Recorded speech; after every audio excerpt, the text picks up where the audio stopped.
এটা ভেলোরের একটা হোটেল সিএমসির কাছে।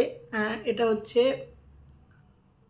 এলআইসি কলোনির মোড়ে। আমি এর আগের বার এসব ছিলাম, 3 দিনের বুক করা ছিল, কিন্তু 3 দিন থাকবো না, রাত্রিবেলা ভিডিওটা করছি, কালকে সকালবেলা বেরিয়ে যাব। কারণ এখানে এসেছিলাম প্রথমত আমার গলার অপারেশন হয়েছিল, তার একটা চেক আপ ছিল, চেক আপের জন্য ভেবেছিলাম যাব।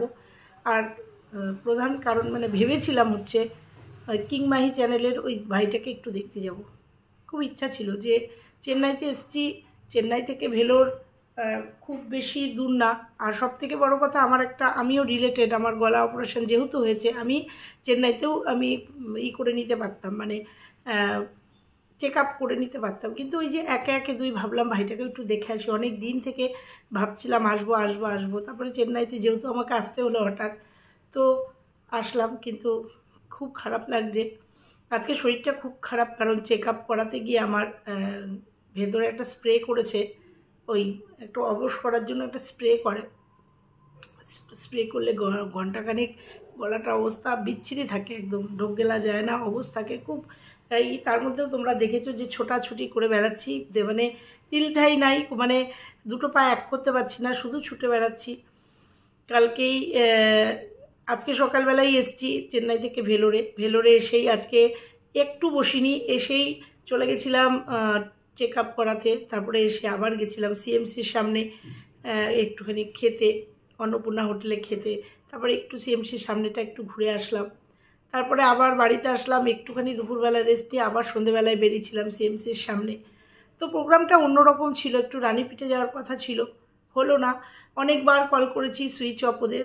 জানতে চেয়েছিলাম ওরা কোথায়, কারণ ওরা তো ভাইকে নিয়েও এসেছিলো। তাছাড়াও কিন্তু ওদের কোনো একটা বোনের, সম্ভবত বড় বোনের হাজব্যান্ডের কিডনিতে একটা প্রবলেম ছিল, সেই জন্য ট্রিটমেন্টে এখানে ছিল। তা ভাবলাম যদি যোগাযোগ করতে পারতাম তাহলে একবার অন্তত দেখা করতাম। ওই জন্যই কমেন্ট করেছি ওর কমেন্টের নিচে, ওখানে কাউকেই রিপ্লাই দেয়নি। তারপরে ফোন করেছি, ফোনে সুইচ অফ, পাইনি। আর পাওয়াটা মানে এটাই স্বাভাবিক, বাড়িটা চলে গেছে অসময়ে, এটা এখন ফোনে, কারণ সবাই ফোন করবে, ফোন করে ডিস্টার্ব করবে, আর এখন কথা বলার মতো মানসিকতা নেই। তো যাই হোক, গেছিলাম সিএমসির সামনে, ভাবছিলাম, তারপরে ডিসিশান চেঞ্জ করলাম, তাহলে এখানে থেকে তো আর কোনো লাভ নেই। ভেবেছিলাম, ওই যে বললাম যে ভেবেছিলাম এখানে একটা পরিকল্পনা ছিল, যাকগে, যেটা আর হয়নি, যখন ভগবান চাইলো না, হয়নি যখন, ওদের ভাইটা যখন ওদের ছেড়ে চলে গেল না ফেরার দেশে, তাহলে সেসব বলে তো আর লাভ নেই। তো ওই জন্য সঙ্গে সঙ্গে করলাম, আমরা প্রোগ্রাম চেঞ্জ করলাম যে কালকে সকালবেলায় বেরিয়ে যাবো। নাহলে এই ঘরটা 3 দিনের বুক করা ছিল। এই ঘরটায় তোমরা আগেও দেখেছো, আমি অন্য রুমে ছিলাম, কিন্তু এই হোটেলটাতেই ছিলাম, কি যেন সাই বাবা। তো যাই হোক, এইটুকু ছিল আপডেট। আর সত্যি কথাই মনটা খারাপ লাগছে, শরীরটাও আজকে পারমিট করছে না, তার থেকে মনটাও খারাপ। তো এই তো গেল কিং মাহি লাইফস্টাইলের কথা, যে আজকে যখন সিএমসির সামনে দাঁড়িয়ে রয়েছি না, খুব খারাপ লাগছিল। কারণ এখানে এসেই তো পূজার সাথে দেখা হয়েছিল, পূজার সাথে পরিচয় ছিল, ভিডিও দেখতাম, কিন্তু এখানে এসে সামনাসামনি পূজাকে, সূর্যকে পেয়েছিলাম। ভীষণভাবে হেল্প করেছিল ওরা, কারণ ওরা অনেক দিন 7-8 মাস মতো এখানে ছিল, তোমরা দেখেছো। কৃতিকা হাউসের পূজাকে এখানে এসেই পেয়েছিলাম, এই রুমটাও ওদের জন্যই পাওয়া, সূর্যের জন্যই পাওয়া। তো যাই হোক, ওরা রিকভারি করে পূজা আজকে নর্মাল লাইফে চলে গেছে। এখন টুকটাক যেগুলো হচ্ছে ও সামলে নেবে, মানে ওই জার্নিটা ও করে গেছে। তো ভেবেছিলাম হয়তো রিল্যাক্স করেছিল। তো দেখো, আমাদের ফ্যামিলিরও একজন, আমারও খুব কাছের একজন, 12 বছর বয়সে চলে গেছে, 12 না 13, এই একই বয়সে, 2-2.5 বছরে ব্লাড ক্যান্সার ধরা পড়েছিল, 12 বছরে সে চলে গেছে। এই রিল্যাক্স, এই একই ঘটনা। ওর একটা ভিডিও দেখছিলাম, 1 বছর বাদে ভাই ফিরে এসছে, ক্যান্সারের মতো জার্নিকে জয় করে ফিরে এসছে। কি সুন্দর ভিডিওটা দেখছিলাম, কত আনন্দ বোনদের, দিদিদের। এই দিদিরা মানে আগলে রাখতো ভাইটাকে। তো যাই হোক, যত বলবো কম বলা হবে। খারাপ লাগছে, কেমন আছে জানি না, মা কেমন আছে জানি না, কিছু আপডেট নেই, আপডেট দেওয়ার মতো হয়তো পরিস্থিতিও নেই। ওর বোনের একটা চ্যানেল আছে, চ্যানেলটার নাম এই মুহূর্তে মনে পড়ছে না আমার, আমি ওই চ্যানেলটাও দেখতাম। 1000ও বোধহয় সাবস্ক্রাইবার হয়নি, কিন্তু ওই চ্যানেলটাও দেখতাম। 2 বোন মিলে 2টো চ্যানেল করেছিল। ওই বোনটা কিভাবে সেবা করতো হাসপাতালের ভেতরে দেখেছিলাম, যে ভাইকে কি প্রচণ্ড ভালোবাসে না, এগুলো দেখলেই বোঝা যায়। যাই হোক, কিছু কিছু ক্লিপিং তুলে দিত হাসপাতালে গিয়ে কীভাবে ভাইয়ের সাথে ভাইয়ের সেবা যত্ন করতো। তো আজকে আর সত্যি কথাই, আজকে এই মাত্র আমি ওই সামনে থেকে আসলাম, একটু এদিক ওদিক ঘুরলাম, না কোনো ভিডিও করিনি। মনটা খারাপ ছিল। রানীপিঠে যাবো ভেবেছিলাম, ধর ওখান থেকে দেখছিলাম সব বড় বড় বাসগুলো রানীপিঠে যাচ্ছে, বলছে রানীপিঠে যাচ্ছে, বুকের মধ্যে ছ্যাদ করে উঠলো। তো আমাকে অনেকেই ফোন করে বলেছে, 2-1জন ফোন করে বলেছে যে দেখো না ওরা ওখানে আছে কিনা। কারণ ওই যে বললাম যে বড় বোনের হাজব্যান্ডের জন্য এখানে আছে, কিডনির প্রবলেম হচ্ছে, কিন্তু যোগাযোগ করতে পারিনি। যোগাযোগ করতে পারলে হয়তো রাত্রিবেলায় দেখা করতাম। তো যাই হোক, এইটুকু ছিল ওদের আপডেট। এই মাত্র সিএমসি থেকে, কোনো প্রয়োজন ছিল না, এমনি গেছিলাম সিএমসির সামনেটা একটু দেখতে গেছিলাম। আমার এখান থেকে অনেকটা, আমি অটোতে করে গেছিলাম, মানে সিএমসি আর নরবীর মাঝখানে আছি আমি। তো কালকে চলে যাব, কালকে অন্য ভিডিও তোমরা পাবে, আর এর সাথেও একটু একটা করে পুরনো ভিডিও আসবে। এইবার বলি, সেকেন্ড পার্টে তোমাদের আজকে একটা আপডেট দেবো। বৌদি আজকে ভিডিও দিয়েছে, মানে এই ভিডিওটা আমার কালকে যাবে। বৌদি আজকে ভিডিও দিয়েছে, কারণ বৌদি কালকে ভিডিও দেয়নি, তার জ্বর হয়েছিল। একটা কমিউনিটি পোস্ট দিয়েছিল, তার জ্বর হয়েছে। তো হ্যাঁ, আজকের ভিডিওতে দেখলাম তার জ্বর হয়েছে। তো বলি চলো ভেতরে গিয়ে বলি। হ্যালো বন্ধুরা, কেমন আছো তোমরা? নিশ্চয়ই ভালো আছো, আমিও খুব ভালো আছি। একটা কথাই শুধু বলবো, বাড়িতে যাই, বাড়িতে গিয়ে তোমাদের অনেক কিছু বলার আছে, অনেক কিছু বলবো। আর সেটা বুঝতে পেরেই বৌদির জ্বর এসে গেছে, বুঝতে পেরেছ? আর বৌদি যে নিজেকে কতটা ভালোবাসে নিজেকে, তোমরা দেখেছো। দেওররূপী হাজব্যান্ডের অ্যাক্সিডেন্ট হয়েছে, আসলে পাবলিককে কিছু দিয়ে খাওয়াতে পারছে না, কারণ ওর আসলিয়াতটা আমরা সামনে নিয়ে এসেছি। কিছুতেই পাবলিককে খাওয়াতে পারছে না, তাই অ্যাক্সিডেন্ট বলতে হলো। তারপরেও অ্যাক্সিডেন্টের পরেও আমরা দেখলাম সেই দেওরই কিন্তু চাকরগিরি করলো। তাহলে বুঝতে পারছো, নিজেকে ছাড়া কাউকে ভালোবাসে না। বলছে ওর অ্যাক্সিডেন্ট হয়েছে, ছোট্ট একটা অ্যাক্সিডেন্ট, তাই বলে কিন্তু রিলিফ পেলো না। ওই গ্যাস মোছার থেকে শুরু করে একদিন বাড়িতে কিভাবে কাজ করালো, বুঝতে পারছো? এই হচ্ছে ভালোবাসা। হ্যাঁ, এই দেওরকে নিয়ে ও সংসার করবে। তো যাই হোক, বলি, এত শরীর খারাপ, চেন্নাইয়ে এসে ক্যান্সারকে বিক্রি করেছো, করে প্রচুর ভিউজ কামিয়েছো। এখনও পর্যন্ত 2টো প্রাণ চলে গেল এই ক্যান্সারে। তো প্রচুর ভিউজ কামিয়েছো। এবার এই যে ঠান্ডা লাগছে, যে নাক দিয়ে জল পড়ছে, এবার কি যেন চলে যাও, হায়দ্রাবাদ চলে যাও, গিয়ে আবার একটা নতুন কাহিনী শুরু করো। দেখো তো পাবলিককে খাওয়াতে পারো কিনা। তুমি পাবলিককে খাওয়ালে আমি পাবলিককে আবার নতুন করে কিছু খাওয়াবো, কারণ এখন যেহেতু নর্মাল ভিডিও আসছে, কিছু বলার নেই। বন্ধুরা, তোমরা দেখেছো ব্যানাচিতির একজনের সাথে আমার পরিচয় হয়েছে, এবং ওদের এলাকারই, উনি হচ্ছে কোনো একটা গভর্নমেন্ট কলেজের, আমি নাম বললাম না, লেকচারার, কেমিস্ট্রি তো বললো, যাই হোক লেকচারার উনি। ওনার প্রচুর স্টুডেন্ট আছে, আর ওনার হাজব্যান্ড এই যে আমাদের এই দেওরকে চেনে। ব্যানাচিতির ওষুধের দোকানের কথা বললাম, এইটুকু শুধু তোমাদের জানিয়ে রাখলাম। আর তোমরা দেখেছো মিন্টুদার সঙ্গে আমার সম্পর্ক। এই যে এখানে এসেছি না, আমি লাগেজ আনিনি, কিন্তু বড় বড় লাগেজ সব মিন্টুদার কাছে রেখে এসেছি, শুধু 2টো ছোটো ব্যাগে রেগুলারের জামা কাপড় নিয়ে বেরিয়ে এসেছি। তাহলে বুঝতে পারছো সম্পর্কটা কেমন। এখান থেকে কালকে হয়তো ব্যাঙ্গালোর যাব। হ্যাঁ, ব্যাঙ্গালোরেই যাব, ব্যাঙ্গালোরের টিকিট কেটেছি, কারণ বুঝতে পারিনি কতদিন লাগবে। একটু বেশি করেই সময়টা নিয়ে বেরিয়েছিলাম। তো 2 দিন হাতে সময় আছে, তো ও আবার টিকিট কাটলো, ব্যাঙ্গালোর যাবো কালকে। ব্যাঙ্গালোরেও আমার একটা বন্ধু আছে, আমার একটা মেয়ে আছে ব্যাঙ্গালোরে, দাদার মেয়ে, ভীষণ ভালোবাসে। এখনও বলিনি যাচ্ছি, কারণ বললে ও ব্যাঙ্গালোর ফ্ল্যাটে থাকে, ও চিৎকার করবে ওখানে যাওয়ার জন্য। যাই হোক, কী হবে দেখা যাক। ব্যাঙ্গালোরে 2 দিন থেকে আবার চেন্নাইতে যাব, গিয়ে মিন্টুদার থেকে লাগেজ নিয়ে একদম বাড়িতে। শুধু এটুকুই বললাম, তোমরা বুঝতে পেরেছো যে কতটা সম্পর্ক ভালো। আর আজকে এখানে যে নরবীতে ডাক্তার দেখালাম না, এখানেও আমার এক দাদাকে অপারেশন করিয়েছিলাম, সেই রিপোর্টগুলো কিন্তু বার করেছি ডাক্তারকে দিয়ে, এবং নাম বলাতেই সেই রিপোর্ট সব বার করে দেখিয়ে বলে দিল কী হয়েছে। এগুলো কেন বলছি, যারা বুদ্ধিমান তারা বুঝতে পারবে, বুঝতে পেরেছো? তাই এই জন্য বৌদির জ্বর এসছে। আমি চেন্নাইতে রয়েছি না, আবার ফেক আইডি দিয়ে কমেন্ট করবে। তো যাই হোক, ট্রিটমেন্ট নেই কেন? এই যে শরীর খারাপ, এত শরীর খারাপ, ঠান্ডা লেগেছে, জ্বর হয়েছে, শরীর খারাপ। ঘুম থেকে উঠে বন্ধুরা আসন সেলাই কে করে? এটা হচ্ছে ব্লগিং। আসন সেলাই করছে, ক্যামেরা কিন্তু ধরে রয়েছে দেওর। আস্তে করে ছেলেটার ওপর থেকে কম্বল নিয়ে এসছে। ছুটির দিনে শুধু একমাত্র ছেলেকে পড়ানো হয়, তাই না? যেখানে মা সকালবেলা উঠে বা ডেলি রুটিনের মধ্যে পড়ে বাচ্চাটাকে ব্রাশ করিয়ে সুন্দরভাবে একটা টিফিন করিয়ে পড়তে বসানো, তাই তো না? সেই বুড়ো বয়সে আসন সেলাই শিখছে কি না, পরবর্তী তার যদি ছেলে মেয়েকে শেখাতে হবে, তো ছেলে তো আছে, মেয়ে কোথায়? ও আচ্ছা, দেওরের ইসে যদি আবার একটা মেয়ে হতেই পারে, এরকম একটা আমার কানে পট করে লাগলো। ছেলে মেয়েকে তো শেখাতে হবে সামনের দিনের জন্য। তা এতদিনে বোধ হয়েছে যে আসন সেলাইটা শিখতে হবে ছেলে মেয়েদের জন্য, সামনের দিনে শেখানোর জন্য। অবাক লাগলো ওর ভিডিওটা কালকে দেখে, যে আমি যে ছেলের বউকে নয় শেখাবে, মেয়ে কোথা থেকে আসলো? তো এতদিনে বোধ হয়েছে যে একটা গিফট করতে হবে, তাই আসন করে গিফট করতে হবে, যেগুলো নাকি স্কুলেই 7-8 সব শিখিয়ে দেয়।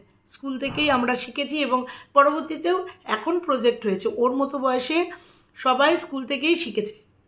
এতদিনে ওর আক্কেলের গোড়ায় জল এসছে যে আসন সেলাই করা শিখতে হবে। তো তারপরে তোমরা দেখেছো যে পুরোটাই ও যে নিজেকে খুব ভালোবাসে। আজকেও বললো যে আমি তো একটু নিজেকে ভালোবাসি, ওই জন্য ওই দেওররূপী চাকরটা কাজ করে। এটা বুঝলো না যে অ্যাক্সিডেন্টের কথাটা বললো, দেওরেরও একটা মা আছে। সে হয়তো ভিডিওগুলো দেখে, ছেলেকে একটু নিজের চোখে দেখার জন্য হয়তো দেখে, সে হয়তো দেখছে শুনছে ছেলের পা ফুলে গেছে, অথচ বৌদি কী করছে, পা ফুলে গেছে আমাদের দেখিয়েছে যে পা ফুলে গেছে, পায়ে নাকি গরম শেক করেছে। যদিও দেখায়নি কতটা ফুলে গেছে, কারণ ও দেখাতে পারবে না। তো ও খাওয়ানোর চেষ্টা করছে, অ্যাক্সিডেন্ট, শরীর খারাপ, খাওয়ানোর চেষ্টা করছে, ব্লিডিং হচ্ছে নাক দিয়ে। তাহলে আমরা জানি কোথাও কোনো অ্যাক্সিডেন্ট, চোট লাগলে আমরা জানি বরফ দেয়, প্রথম কাজ বরফ দেয়। দেখেছো দেওরের অ্যাক্সিডেন্ট হয়েছে, এসে বলেছে সে ছোটো বড় ভ্যানের সাথে লেগেছে, অ্যাক্সিডেন্ট হয়েছে। তার কি উচিত ছিল যে আগে আইস ব্যাগ বার করে আগে তাকে সেবা করা। না, সেবা তো সে নেওয়ার জন্য দেওরকে বিয়ে করেছে, দেওরকে বিয়ে করেছে। দেখো সেই আমি তো বলতাম না, কারণ দেখলাম তো যে নিজে মুখে বলছে দেওরের একটা বাইক অ্যাক্সিডেন্ট হয়েছে। আবার নিজে মুখেই দেখলাম বলছে যে গরম শেক করেছি, আর নিজে মুখেই বললো যে একটু গ্যাস ট্যাসগুলো একটুখানি পরিষ্কার পরিচ্ছন্ন, গ্লাসের গ্যাস, তাই পরিষ্কার করছে। দেখতে পাচ্ছ, এই জন্যই তো দেওরকে বিয়ে করেছে। এখন তো পুরো সুস্থ, তোমরা দেখেছো কোনো রকম কোনো অসুস্থতা আছে? দিব্যি কিলো মাংস রান্না করছে, দিব্যি সেগুলো খেতে পাচ্ছে, দিব্যি সমস্ত রান্নাবান্না করতে পারছে না, সমস্ত পারছে, কিন্তু শুধু পারছে না ঘরের কাজ করতে, গ্যাস মুছতে, এইগুলো পারছে না। আর বন্ধুরা ঘুরতে গেছিল, ওই জন্য আবার ঠান্ডা লাগিয়েছে।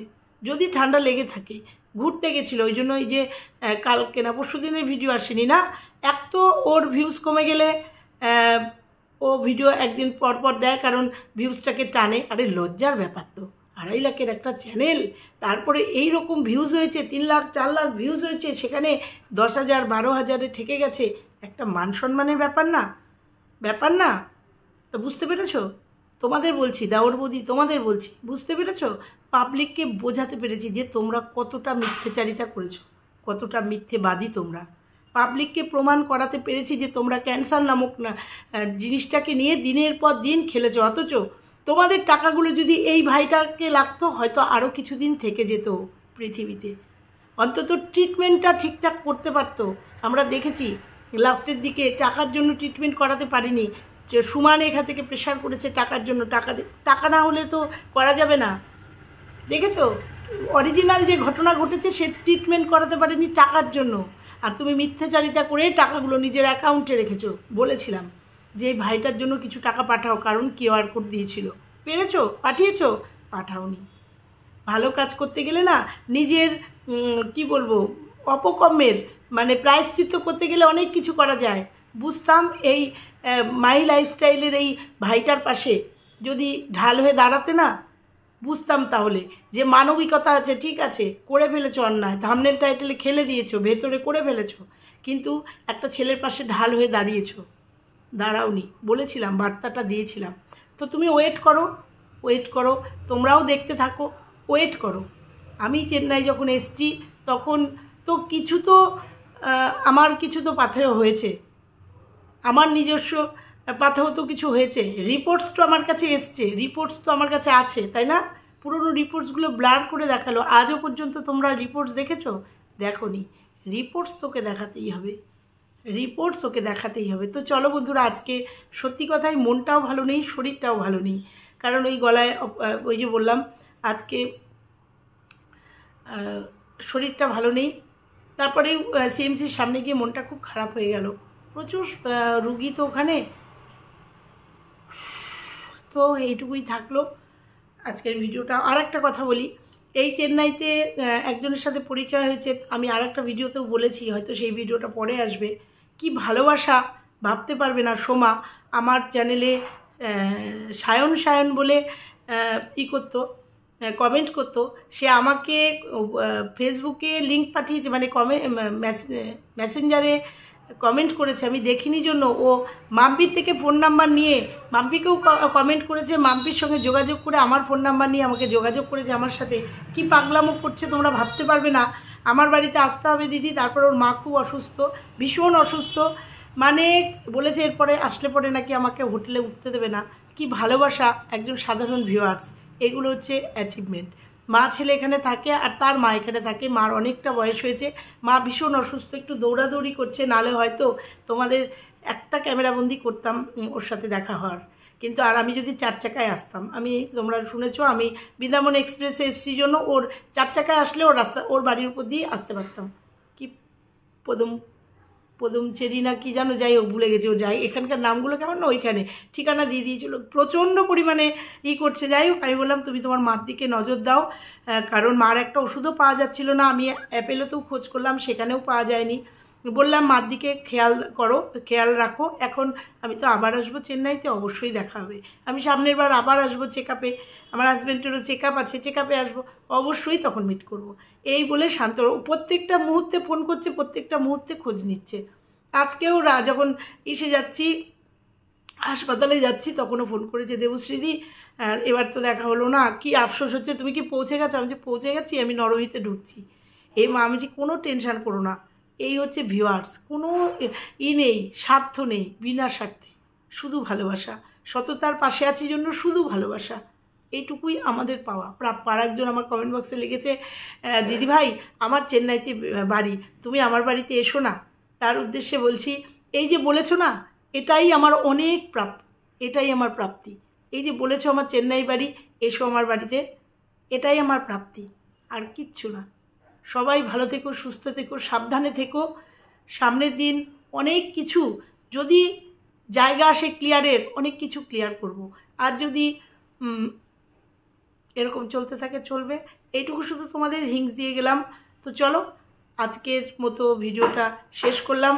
ভালো লাগলে লাইক কমেন্ট শেয়ার, চ্যানেলে নতুন হলে চ্যানেলটা সাবস্ক্রাইব করে দিও। আর একটা কথা বলে যাই শেষে, আমার চোখ দিয়ে জল হওয়ার ভিডিওতে একজন লিখেছে নাটক।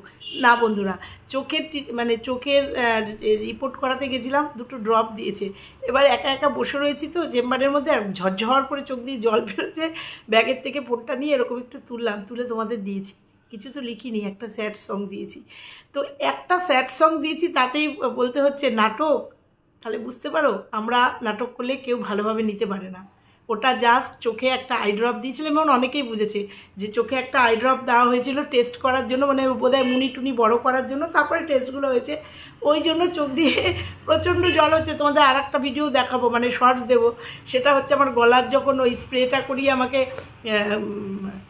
ওই চেয়ারে বসিয়েছে না, চেয়ারে এরকম করে বসে আছি, ওই ভিডিওটা আমার হাজব্যান্ড আমাকে না জানিয়ে করে রেখেছে, সেই শর্টসটাও তোমাদের দেখাবো আগের থেকে, ওই জন্য বলে দিলাম, পারে না তো ভিডিও করতে, আমার কি অবস্থা সেটা দেখানোর জন্য ভিডিওটা করে রেখেছে।